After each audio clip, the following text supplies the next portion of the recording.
আপনাদেরকে পুরো মিছিলটি দেখানোর চেষ্টা করছি প্রিয় চাঁদপুরের মাধ্যমে।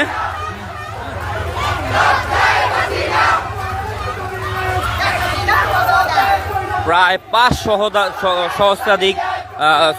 শতাধিক ছাত্র, 5 শতাধিকেরও বেশি ছাত্র চাঁদপুর সরকারি কলেজ থেকে কলেজ প্রাঙ্গণ থেকে ধীরে ধীরে বাস স্ট্যান্ডের দিকে এগিয়ে যাচ্ছে।